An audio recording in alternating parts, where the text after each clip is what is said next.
전 세계 학술계가 지금 발칵 뒤집혔습니다. 600년 동안 당연하게 여겨졌던 한글의 기원이 중국 출신의 한 교수로 인해 송두리째 흔들리고 있기 때문인데요. 너무나도 명확한 증거들을 제시한 해당 교수의 주장에 옥스퍼드, 케임브리지와 같은 세계적 언어학자들까지 고개를 끄덕이며 한글의 중국 기원설을 사실로 받아들이는 상황까지 왔습니다. 하지만 이때 누구도 예상하지 못한 반전이 일어났습니다. 학계 전체가 믿어버린 이 중국 기원설을 뒷받침하는 핵심 자료의 말도 안 되는 허점이 단 한 사람에 의해 밝혀져 버렸기 때문인데요. 심지어 그는 이 충격적인 진실을 아마 한국에서도 몰랐을 거라 주장하는 상황입니다. 그렇다면 그는 한글의 중국 기원설을 어떻게 반박할 수 있었는지, 그리고 대체 그 충격적인 진실의 정체가 뭔지 함께 알아보러 가실까요? 안녕하세요. 저는 하버드대학교에서 비교언어학과 음성학을 가르치는 에드워드 로렌스입니다. 2025년 5월, 제 학문적 인생에서 가장 혼란스러웠던 순간이 찾아왔습니다. 보스턴 국제학술원에서 개최되는 동아시아 문자체계 심포지엄 참가 등록을 마치던 날이었어요. 등록 데스크에서 프로그램 책자를 받아들고 뒤조연설 목록을 살펴보다가 갑자기 눈이 휘둥그레졌습니다. 한글의 중국적 기원 새로운 역사적 발견이라는 제목 아래 베이징 대학 장의 교수의 이름이 선명하게 적혀 있었죠. 손가락으로 그 부분을 다시 한번 짚어보며 제 눈을 의심했습니다. 30년 넘게 한글 연구에 매진해온 하버드 교수로서는 그 제목 자체가 황당하게 느껴졌죠. 심장이 저절로 두근대더군요. 한글은 한국 세종대왕이 창제한 고유 문자라는 것이 학계의 정설인데 이런 도전적인 주장이 기조연설로 채택되었다니 이해할 수 없었거든요. 불안함이 등줄기를 타고 올라왔습니다. 혹시 내가 모르는 새로운 역사적 증거가 발견된 걸까? 하지만 그럴 리가 없었죠. 제가 한글 관련 연구를 해오면서 발견한 모든 증거는 한글이 세종대왕의 독창적 발명품이라는 사실을 지지하고 있었으니까요. 에드워드, 자네도 참석했군.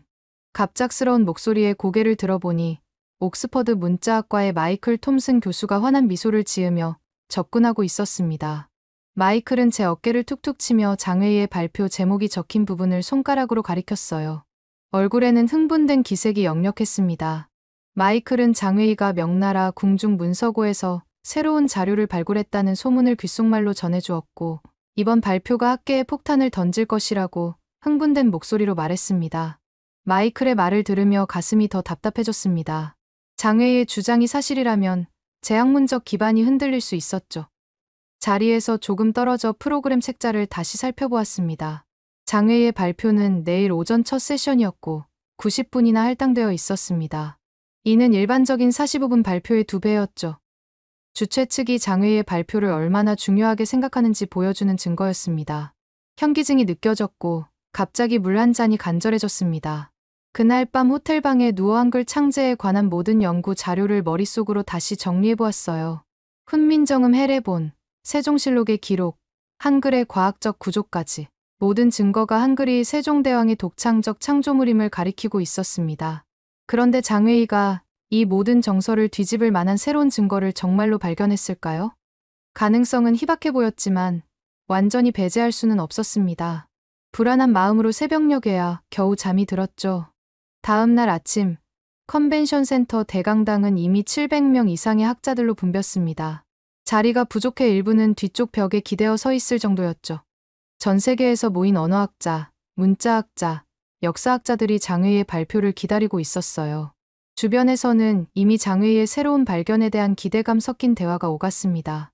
독일, 프랑스, 영국, 미국 등 각국의 저명한 학자들이 오늘 패러다임이 바뀔지도 모르겠군이라며 흥분된 목소리로 의견을 나누었습니다. 그들 사이에서 저는 이상하게 고립된 느낌이었어요. 누구도 제 눈을 마주치지 않았고 모두가 장회의의 발표만을 기다리고 있었죠. 정확히 오전 9시 심포지엄 위원장이 단상에 올라 장회의를 소개했습니다.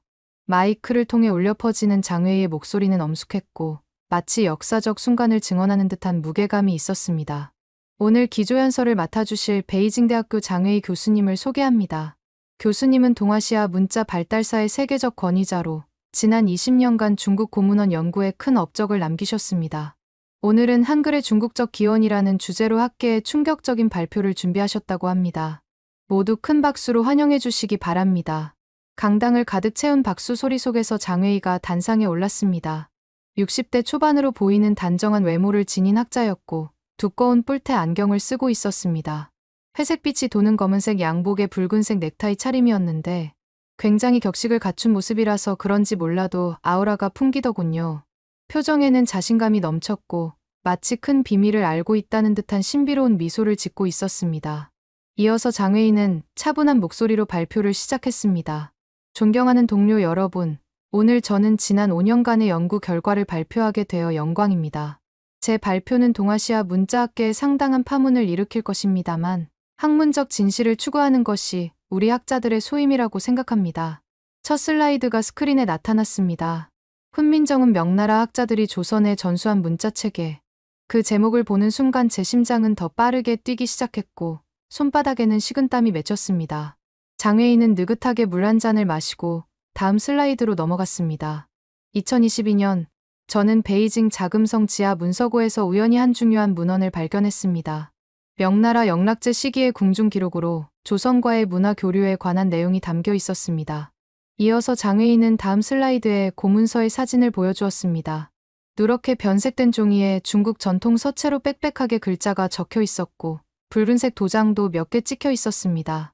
사진만으로는 그 내용을 알 수 없었지만 장웨이는 자신만만하게 설명을 이어갔습니다.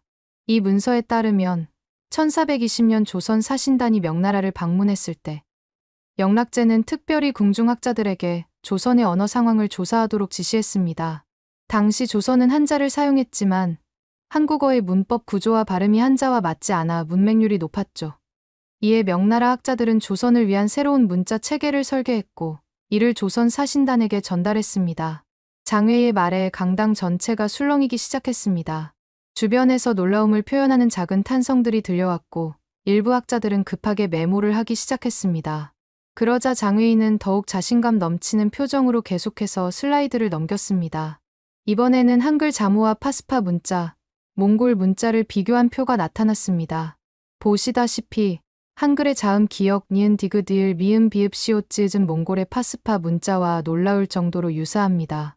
파스파 문자는 쿠빌라이 칸 시대의 티베트 승려 파스파가 창안한 것으로 원나라를 거쳐 명나라에도 전해졌습니다.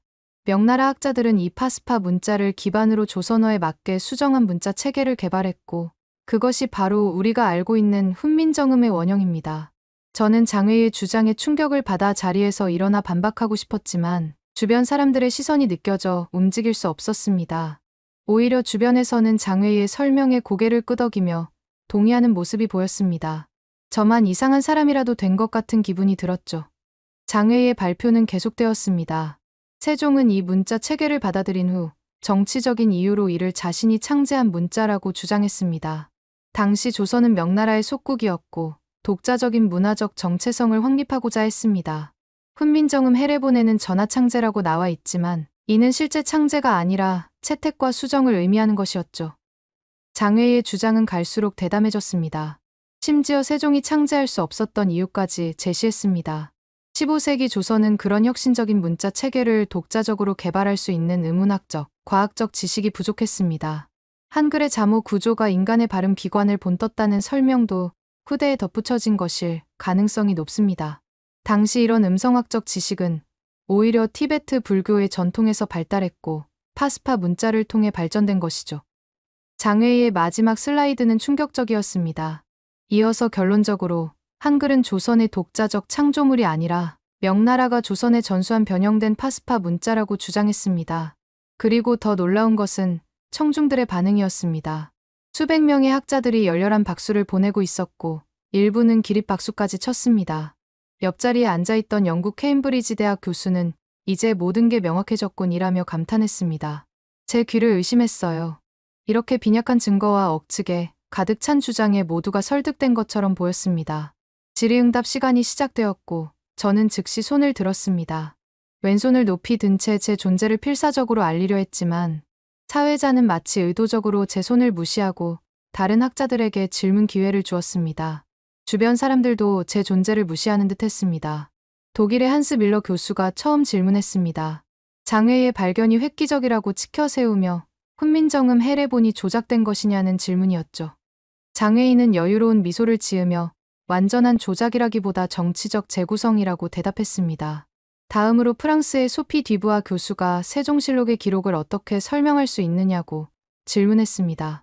장회인은 이를 당연히 자국을 높이는 방향으로 서술된 것이라고 일축했습니다. 계속해서 다른 학자들의 질문이 이어졌고 장회인은 모두에게 설득력 있는 답변을 제공하는 것처럼 보였습니다. 저는 계속 손을 들고 있었지만 끝내 발언 기회를 얻지 못했습니다. 결국 사회자가 시간 관계상 더 이상의 질문은 받지 않겠습니다라고 선언했고 장회인은 청중의 열렬한 박수를 받으며 단상에서 내려왔습니다. 휴식 시간, 저는 심하게 동요된 상태로 다른 학자들에게 다가갔습니다. 우선 예일대학의 캐롤 스미스 교수를 붙잡았습니다. 얼굴이 달아오른 채로 캐롤에게 장회의 주장이 기존 연구 결과와 완전히 배치된다고 항변했습니다. 훈민정음 헤레보는 이미 유네스코 세계기록유산으로 등재된 검증된 문헌이라는 점을 강조했죠. 그러나 캐롤은 차분하게 장회의가 발견한 명나라 문헌이 상당히 흥미롭다고 말했습니다. 심지어 한글과 파스파 문자의 유사성은 이전에도 일부 학자들이 지적한 바 있다고 덧붙였습니다. 캐롤의 반응에 좌절감을 느끼며 독일인 학자 한스에게 다가갔습니다. 한글의 자음이 발음 기관의 모양을 본떠 만든 것으로 이는 파스파 문자나 어떤 중국 문자와도 근본적으로 다르다는 점을 설명했습니다. 그러나 한스는 마치 제가 과거의 패러다임에 사로잡힌 9세대 학자인 양 표정을 지으며 역사는 계속 재해석된다고 말했습니다. 이어서 장회의가 제시한 명나라 문헌이 꽤 설득력이 있으며 문자의 형태적 유사성은 우연의 일치라기엔 너무 많다고 주장했죠. 여기에서 멈출 수 없었던 저는 프랑스인 고문헌학자 피에르에게도 다가가 봤습니다. 고문헌 전문가로서 장회의가 보여준 명나라 문서의 신빙성을 어떻게 판단하는지 물었습니다. 단순히 사진 몇 장으로 그렇게 중대한 결론을 내릴 수 있느냐고 추궁했죠. 그러나 피에르는 어깨를 으쓱하며 장회의는 그동안 신뢰할 만한 연구 결과를 많이 발표해왔다고 말했습니다. 그리고 동아시아 문자의 발전 과정을 고려하면 한글이 완전히 독자적으로 창제되었다는 것은 항상 의문이었으며 이제 그 수수께끼가 풀린 것 같다고 덧붙이더군요. 이때 저는 거의 정신을 놓을 뻔했습니다. 모든 사람들이 장회의의 편을 들고 있었으니까요. 마치 제가 어떤 대단한 사실을 부정하는 어리석은 사람처럼 취급받는 기분이었어요. 소외감과 좌절감이 밀려왔습니다. 어쩌면 제가 놓치고 있는 무언가가 있는 건가 싶기도 했죠. 하지만 제 연구 경험과 한글에 대한 지식은 분명히 장회의의 주장이 잘못되었음을 알려주고 있었습니다. 오후 세션이 시작되기 전 저는 용기를 내어 직접 장회의에게 다가갔습니다. 장회의는 20여 명의 학자들에게 둘러싸여 있었고 모두가 장회의의 말을 경청하고 있었습니다. 제가 다가가자 장회의는 미소를 지으며 고개를 끄덕였습니다. 교수님, 저는 하버드대학교의 에드워드 로렌스입니다. 한글 연구를 30년 넘게 해온 학자로서 몇 가지 질문이 있습니다. 장회의는 여전히 미소를 띠며 대답했습니다. 물론이죠, 로렌스 교수님. 무엇이든 물어보세요. 제 심장이 빠르게 뛰었지만 최대한 차분하게 질문했습니다. 교수님이 발견하셨다는 명나라 문헌의 실물은 어디에서 볼 수 있습니까? 그리고 왜 이런 중요한 발견이 지금까지 다른 학자들에게 알려지지 않았는지 궁금합니다. 장회의의 표정이 살짝 굳어졌지만 여전히 자신감 있게 대답했습니다. 그 문헌은 현재 베이징 자금성 박물관에서 보존 처리 중입니다.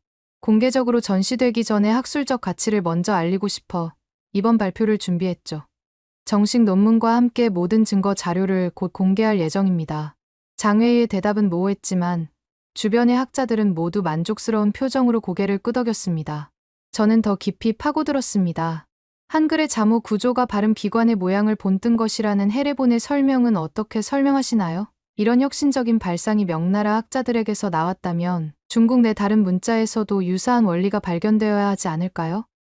장회의는 갑자기 주변 학자들을 향해 의미심장한 미소를 지었습니다. 그리고는 저를 향해 약간 거만한 어조로 대답했습니다. 로렌스 교수님, 그것이 바로 제가 발견한 문헌의 핵심 내용입니다. 명나라 궁중학자들은 티베트 불교의 음성학과 몽골 파스파, 문자의 원리를 결합하여 이 혁신적인 체계를 만들었습니다. 그리고 그것이 조선에 전해진 거죠. 세종은 이를 받아들여 약간의 수정을 가했을 뿐입니다. 주변에서 경탄의 소리가 들렸고 몇몇 학자들은 장회의에게 찬사를 보냈습니다.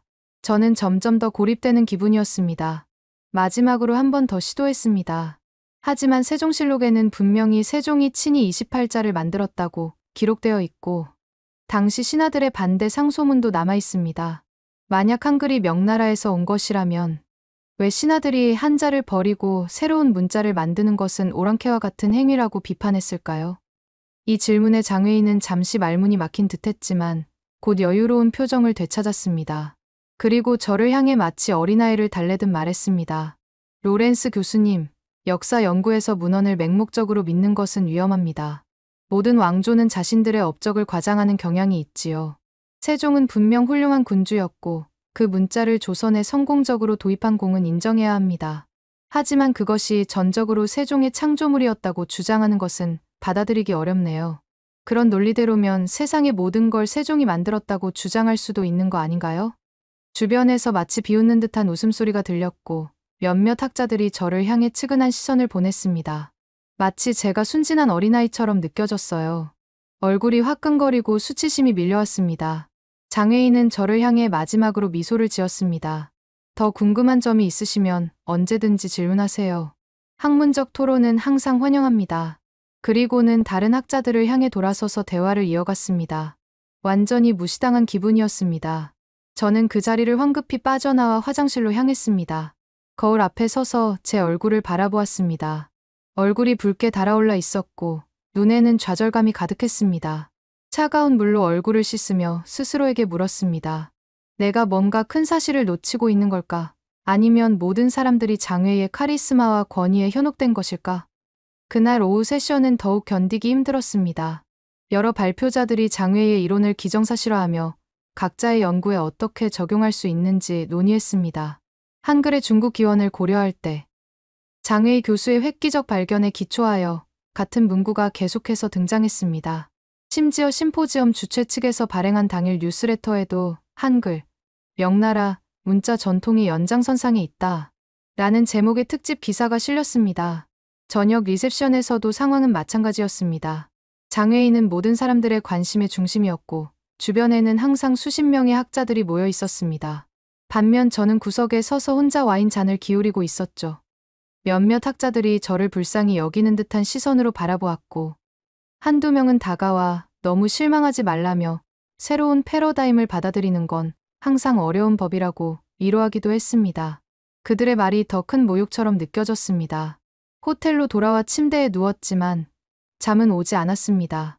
제 머릿속은 장웨이의 주장과 그에 대한 학계의 반응으로 가득 찼습니다. 저는 노트북을 열고 제가 가진 한글 관련 자료들을 다시 살펴보기 시작했습니다. 훈민정음 해례본의 영문 번역본, 세종실록의 기록, 한글 자모의 과학적 설계에 관한 연구 자료들까지. 이 모든 증거가 세종의 독자적 창제설을 지지하고 있었습니다. 그런데 왜 모든 사람들이 장웨이의 주장에 현혹된 것일까요? 심포지엄은 3일간 계속되었고 상황은 점점 더 악화되었습니다.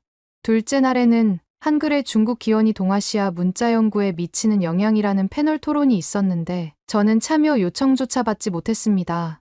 셋째 날에는 몇몇 학자들이 이미 자신들의 교재와 논문에 장웨이의 이론을 인용하겠다고 선언하기도 했습니다. 마지막 날 폐회식에서 학 회장은 이번 심포지엄이 동아시아 문자 연구의 패러다임을 전환하는 역사적 순간이 되었다고 선언했고 장웨이에게 특별 공로상을 수여했습니다. 심포지엄이 끝나고 보스턴에서 케임브리지로 돌아오는 택시 안에서 저는 깊은 절망감에 빠졌습니다. 제가 그토록 열정을 쏟아부은 한글 연구가 하루아침에 무너진 것 같았습니다. 그러나 동시에 무언가 이상하다는 감각이 저를 놓아주지 않았습니다. 장웨이의 증거는 지나치게 빈약했고 주장에는 여러 논리적 허점이 있었습니다. 그런데도 왜 모든 학자들이 장웨이의 말을 맹목적으로 신뢰했을까요? 집에 도착한 후 저는 연구실에 틀어박혔습니다. 집에서는 제 상태를 걱정하는 모습이 역력했지만 저는 그저 중요한 연구가 있어라는 말만 남긴 채 작업에 몰두했습니다. 장웨이의 주장을 반박할 확실한 증거를 찾아야 했습니다.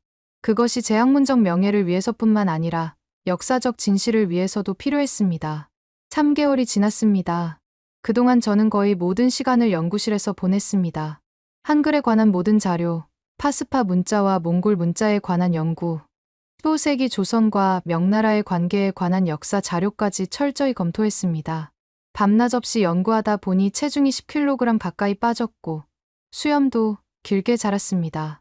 가정에서는 종종 밤늦게 저를 도서관에서 찾아와 집으로 데려갔고 제대로 된 식사를 챙겨주었습니다.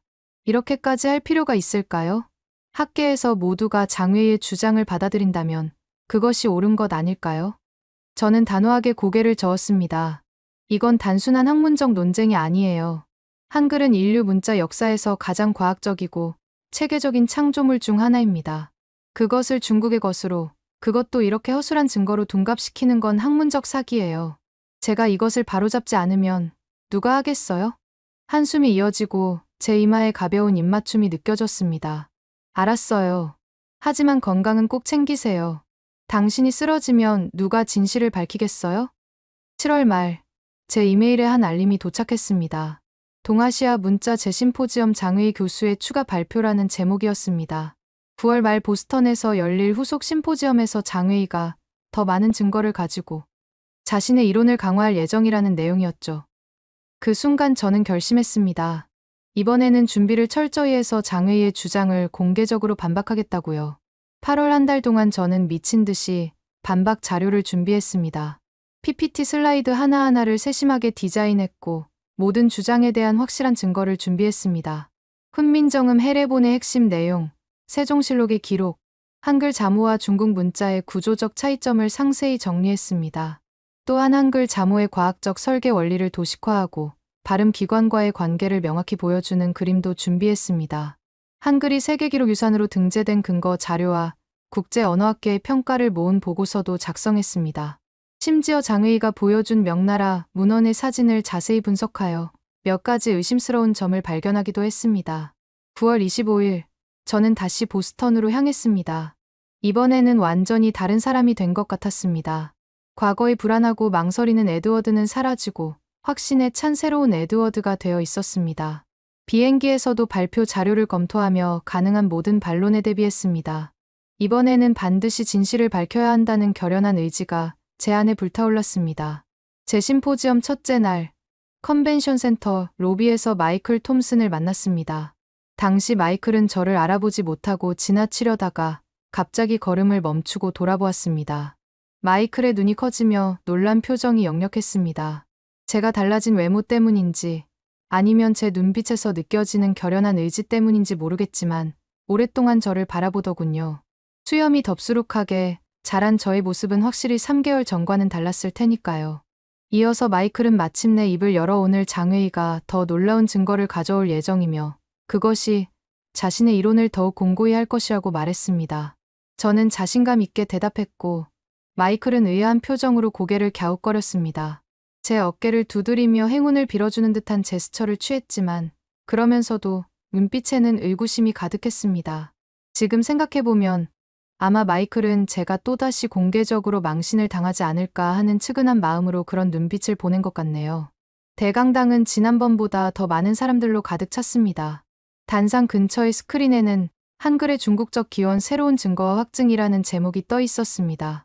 장의희의 첫 발표 이후 3개월 동안 장의희의 이론은 더 많은 지지자를 얻었고 여러 학술지에 관련 논문이 실리기도 했습니다. 이제 사람들은 한글의 중국 기원을 이미 증명된 사실처럼 이야기하고 있었습니다. 장의희는 더욱 자신감 넘치는 모습으로 단상에 올랐습니다. 이전보다 더 많은 슬라이드를 보여주며 최근 추가로 발견된 명나라 문헌이라는 자료를 제시했습니다. 내용인즉 명나라 학자들이 조선의 문자 창제 기술을 전수했다는 것이었습니다. 심지어 장의희는 조선 사신단에게 전달된 문자 설계도라는 것까지 보여주었습니다. 그것은 한글 자모와 비슷하게 생긴 기호들이 그려진 종이 한 장이었습니다. 세종은 실제로 문자 창제 능력이 없었습니다. 15세기 조선은 그런 언어학적 혁신을 할 만한 과학적 지식이 부족했어요. 한글은 중국 학자들이 설계한 문자를 세종이 정치적 목적으로 조선 것이라고 주장한 것뿐입니다. 장의희의 발표가 끝나고 질의응답 시간이 시작되었습니다. 이번에도 사회자는 다른 학자들에게 먼저 발언권을 주었습니다. 몇몇 질문이 오갔지만 대부분 장의희의 이론을 더 자세히 알고 싶다는 내용이었습니다. 드디어 제 차례가 왔습니다. 저는 단호하게 손을 들었고 이번에는 사회자가 저를 무시할 수 없었습니다. 네, 하버드대학교의 에드워드 로렌스 교수님, 질문 부탁드립니다. 저는 일어서서 침착하게 말했습니다. 장의희 교수님, 한글 연구자로서 몇 가지 의문점이 있습니다. 제가 발표 자료를 준비해왔는데 제 질문을 시각 자료와 함께 설명해도 될까요? 장외인은 약간 당황한 표정이었지만 거절하기 어려운 상황이었습니다. 이어서 마지못해 고개를 끄덕였죠. 물론이죠. 로렌스 교수님. 학문적 토론은 환영합니다. 심장이 미친 듯이 뛰기 시작했습니다. 손바닥에 식은땀이 맺히고 다리가 후들거렸습니다. 사람들의 시선이 모두 저에게 집중되는 것이 느껴졌고 귓가에 혈액이 요동치는 소리가 들렸습니다. 수백 명의 세계적 학자들 앞에서 저는 이제 역사적 진실을 밝히거나 아니면 학문적 명예를 영원히 잃게 될 상황에 처했습니다. 단상으로 향하는 몇 걸음이 마치 수킬로미터처럼 느껴졌습니다.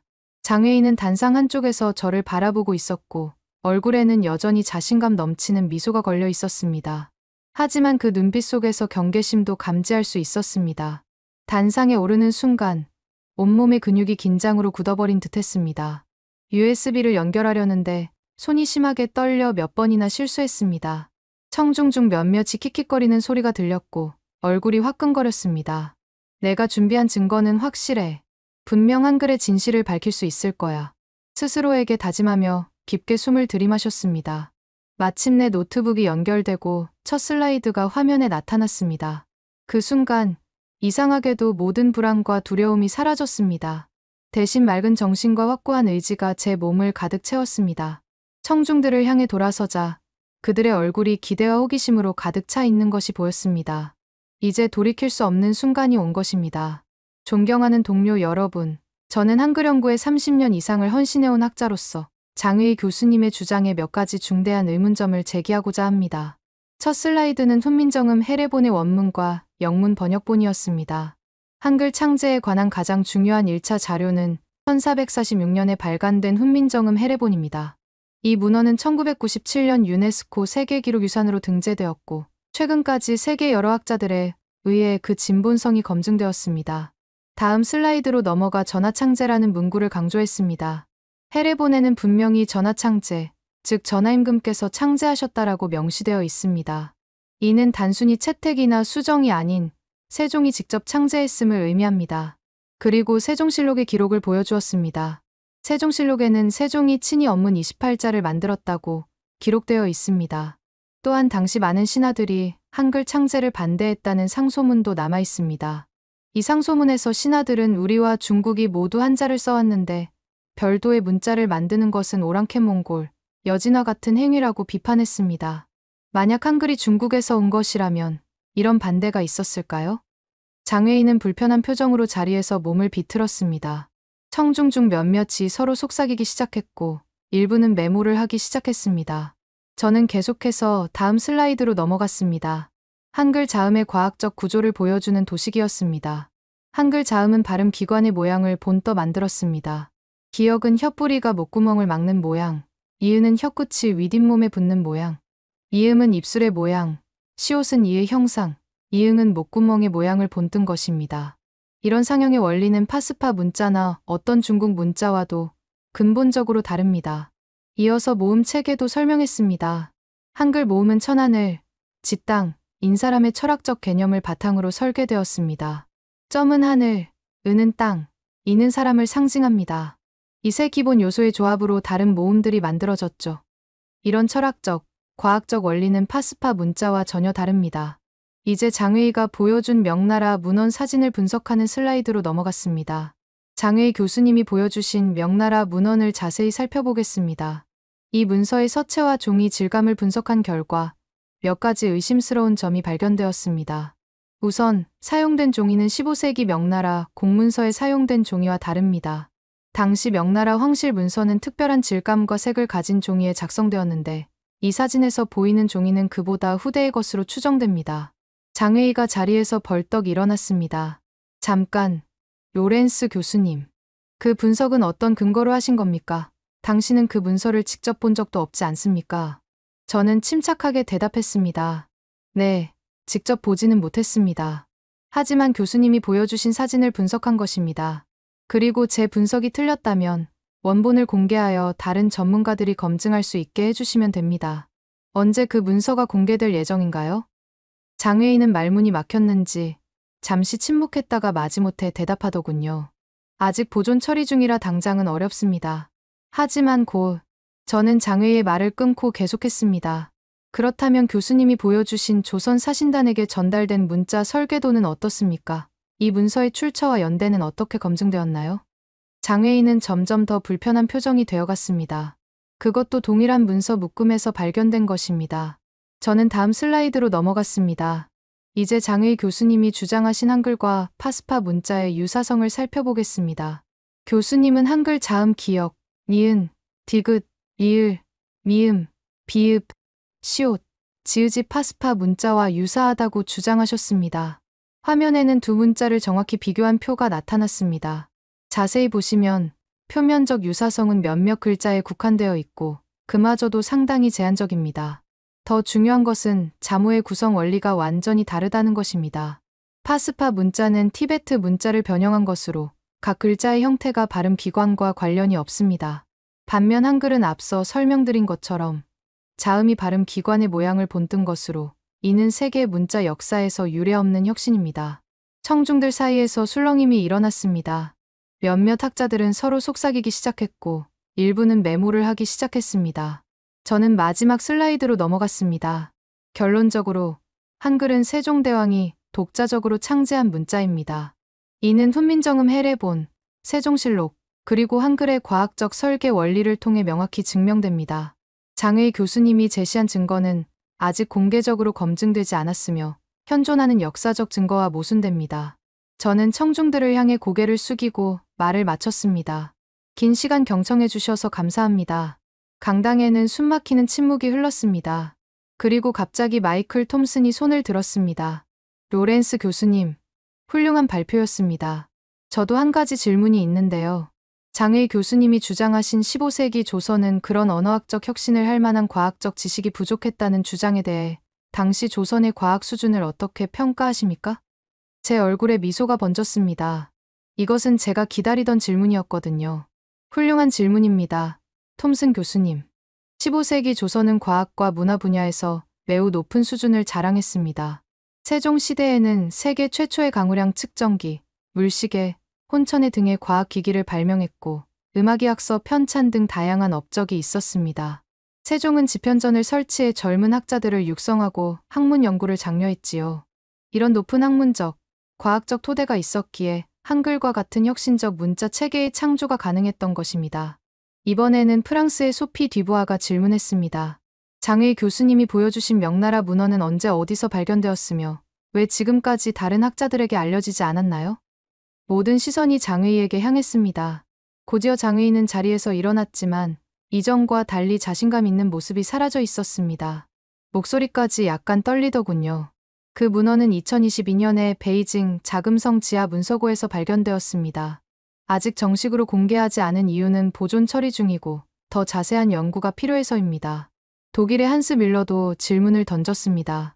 장회의 교수님, 로렌스 교수님이 지적한 대로 한글의 자음이 발음 기관을 본뜬 것이라는 설명은 매우 설득력이 있습니다.